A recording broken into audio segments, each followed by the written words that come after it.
Servus, Glück auf und herzlich willkommen zu einer weiteren Ausgabe des FC Bayern Taktikfuchs. Leute, meine Einschätzung zum Spiel gegen den ersten FC Heidenheim und meine Ausstellung, wie ich es ausstellen würde. Ja, bevor wir da reingehen, wie immer der Hinweis, wenn euch gefällt, was ihr seht, lasst gerne ein Abo da. Damit unterstützt ihr einfach das, was ich hier so tue. Und es ist natürlich völlig kostenlos. Und der Vorteil, ihr verpasst kein Video. Leute, läuft, oder? Also, meine Einschätzung. Heidenheim, ja, für Heidenheim geht es natürlich darum, nicht abzusteigen. Die werden alles reinwerfen. Die haben nichts zu verlieren gegen den FC Bayern, nur zu gewinnen. Da erwartet keiner irgendwas, erst recht nicht nach unserem Champions League aus. Da erwartet jeder eine Reaktion von uns.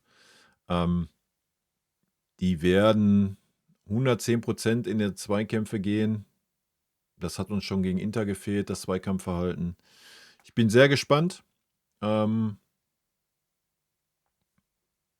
Ja, also wir brauchen nicht darüber reden, dass wir die Qualität haben, dass du musst das Spiel gewinnen. So, das steht außer Frage, ja. Aber sollten wir das Spiel irgendwie als Selbstläufer betrachten, kann das auch in die Hose gehen. Ja. Also, das ist nicht so, dass der Gegner sich da ergeben wird, ja, oder vor Ehrfurcht erstarren wird. Ja. Nochmal, der hat nichts zu verlieren, der spielt zu Hause, der hat nur zu gewinnen. Logisch, kriegen wir die Qualität auf dem Feld, haben unsere ach so großen Führungsspieler und Topstars und überbezahlten Profis Lust, dann wirst du das Spiel gewinnen. Das solltest du auch, wenn du deutscher Meister werden möchtest. Ja. Also von daher, mein Tipp ist, ich tippe mal 3-2 für uns. Ne, ich mache 4-2 raus. Zu 0? Ne, sehe ich gerade nicht, weil ich auch nicht glaube, dass groß was geändert wird an der Aufstellung, ja, an der Startaufstellung. Ich glaube, das wird 1:1 sein. Vielleicht kommt ein Serge rein für Nioy, das war es aber auch. Mehr wird da nicht ändern. Meine Aufstellung wird ganz anders aussehen. Da schauen wir jetzt rein und von daher geht's los. Gut, meine Aufstellung. Ja, Obich im Tor hat ein gutes Spiel gemacht gegen Inter. Ich verstehe nicht da die Kritik. Ich habe aber nichts dazu gelesen. Vielleicht, weil er den einen Ball drangegangen ist, der wahrscheinlich daneben gegangen wäre und es die Ecke gab. Weiß ich nicht. Für mich muss er da hingehen. Punkt. Das wäre so knapp gewesen neben dem Pfosten. Er muss da hingehen. Lasse ich gar nichts zu. Hat ein starkes Spiel gemacht gegen Inter Mailand. Gut, weiter geht der Bums. Ja, vorne haben wir natürlich keine Alternativen. Heavy, wir kennen's, das alte Spiel. Michael links. Ich habe schon gegen Inter gesagt, gegen Inter hätte bei mir schon Serge angefangen. In der Mitte natürlich Thomas Müller. Abschiedstournee, seine letzten 5 Spiele. Ja, der wird bei mir in jedem Spiel spielen. Punkt. Weil da sind wir dann mal beim Verhalten und er hat eine gute erste Halbzeit gehabt. Er wird nicht durchspielen bei mir, definitiv nicht. Dafür fehlen ihm die Körner, das hat man gegen Inter gesehen. Ja, aber er wird auf jeden Fall bei mir starten. Gut. Kimmich wird bei mir natürlich auch starten, allerdings als Rechtsverteidiger. Ja, ganz klare Kiste. Ich werde auch nicht müde werden, ihn bis zum Ende der Saison in jedem Spiel aufzustellen. Kim würde ich draußen lassen. Kim braucht Pause, auch wenn Kompanie sagt, er ist Fußballprofi, er muss damit umgehen, dass er Achillesfersenprobleme hat und dadurch Schmerzen hat. Gehe ich zum gewissen Teil mit, aber wenn man Alternativen hat, ja, und gesehen hat, dass die Schmerzen anscheinend so stark sind, dass sie Einfluss auf die Leistung haben, ja, dann sollte man ihn draußen lassen. Sorry. Dafür würde bei mir ein Stani auflaufen. Ja, Stani hat es bisher, alles was ich von ihm gesehen habe auf der Innenverteidigerposition, hat mir sehr gut gefallen. Ja, Stani bei mir Innenverteidiger. Für den Rest der Saison übrigens. Es sei denn, Kim fängt sich wieder. Ja. Aber aktuell braucht er einfach mal ein bisschen Pause, denke ich. Gut, dann haben wir natürlich wieder die obligatorische Linksverteidigerposition. Ja. Ja.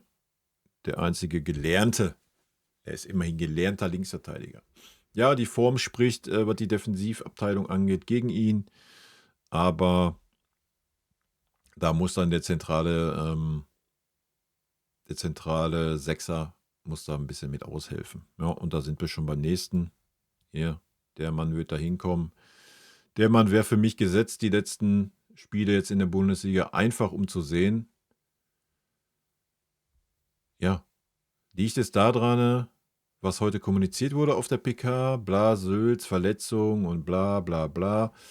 Mein Take, es liegt einfach daran, dass er nicht das Vertrauen hat und nicht mal als klarer Sechser gesetzt ist. Ja, von daher würde ich ihn die letzten 5 Spiele als klaren Sechser setzen und auch mir das Ganze mal anschauen. Ja, und dann kann man vielleicht mal beurteilen, wie gehe ich nächste Saison damit um.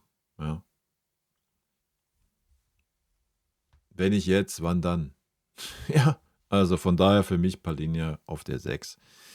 Conny Leimer für mich der Motor im Mittelfeld auf der 8er Posi.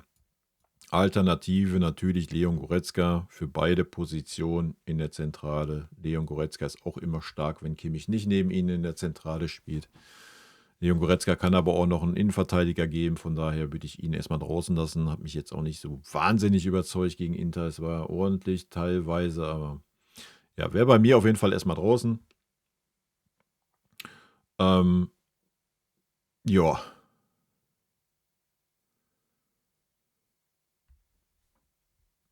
Ja, wir kommen natürlich nicht ganz um unser 4-2-3-1-System drumherum. Ja. Da jetzt anzufangen, auf eine Dreierkette zu gehen, ja, nee. Du musst jetzt erstmal die Meisterschaft eintüten, dann kannst du das ja gerne machen. Ja. Aber ansonsten sehe ich unsere Mannschaft auch sehr, sehr gut oder diesen Kader sehr, sehr gut aufgestellt. Habe ich schon auch in der Hinrunde gesagt, ja. Mit den Verpflichtungen, die du gemacht hast, mit der Entscheidung, Stani zu behalten und sowas, ist unsere Mannschaft eigentlich perfekt aufgestellt in der letzten Reihe, um eine Dreierkette zu spielen. Ja. Keine Ahnung, will man anscheinend nicht. Ich habe keine Ahnung, warum, wieso, weshalb. Ich habe da ein paar Theorien, aber das ist hier das verkehrte Format, um diese jetzt hier breit zu treten. Das werden wir mal Montag im Stream machen. Muss er Kings? Nee, da ist er. Ja, ich werde mal noch die Alternativen einballern. Wir könnten natürlich hier auch noch einen Vidovic reinballern, sofern er hier drin ist. Ist er sogar, guck mal. Ansonsten haben wir natürlich auch noch. Ja, ist ja egal, ich mache jetzt einfach einen Pavlo hier mit rein. Pavlo war auch okay im Rückspiel gegen Inter, hat ein paar gute Szenen gehabt. Ja, mit Sicherheit auch eine Alternative, wenn du ein bisschen was Spielerischeres brauchst als ein Conny Leimer auf der 8. Wichtig aus meiner Sicht ist einfach die Rotation, Kimmich auf die rechte Verteidigerposition und Palhinha auf die klare Sechserposition. Ich denke, das hätte uns gerade in dieser, nicht nur in der ganzen Saison, gerade jetzt in dieser letzten Phase, ich meine, wir haben gegen sämtliche Mannschaften 2 Gegentore bekommen. Und werden wir wieder bekommen gegen Heidenheim, weil das nicht passieren wird, was ich hier aufstelle. Ja, vielleicht darf ein Palhinha ran, aus Frische, ja, aber wenn, dann darf er mit dem Kimmich ran. Dann heißt, er spielt wieder neben Kimmich. Ja. Und das ist einfach eine Katastrophe. Naja, wir werden es sehen. Ne? So wäre meine Aufstellung und so wäre es auch nochmal ein Fingerzeig, um ja, die Club-WM, ich weiß nicht, wie ernst man die nimmt als Verein, wahrscheinlich sehr ernst, weil es da um eine Menge Kohle geht. Da sollte man, nichtsdestotrotz sollte man schon mal in die ein bisschen weiterdenken und mal schon mal ein bisschen vorausschauen. Ja? Und mal ein bisschen gucken, wie stelle ich mich nächste Saison auf. Ja? Aber gut, wie gesagt, falsches Format. Werden wir Montag im Stream ein bisschen drüber quatschen. Freue mich schon drauf. 18 Uhr live auf Twitch. Schaut gerne vorbei, wenn ihr mitdiskutieren wollt. In diesem Sinne, auf ein gutes Spiel, mit dem hoffentlich, ja, am Ende, wie gesagt, aktuell zählen nur noch Ergebnisse. Ja, ob es gut ist oder nicht, das kritisieren wir, da können wir dann kritisieren. Aber gerade ist nur wichtig, dass wir die 3 Punkte einfahren und dann sind es nämlich nur noch 4 Spiele. Ja. Gut, in diesem Sinne, Leute, schönes Wochenende, schöne Ostern, frohe Ostern, haut rein, bis dann. Tschüssi. Vielen lieben Dank für euren Support hier auf dem Kanal und in diesem Sinne, gute Freunde kann niemand trennen.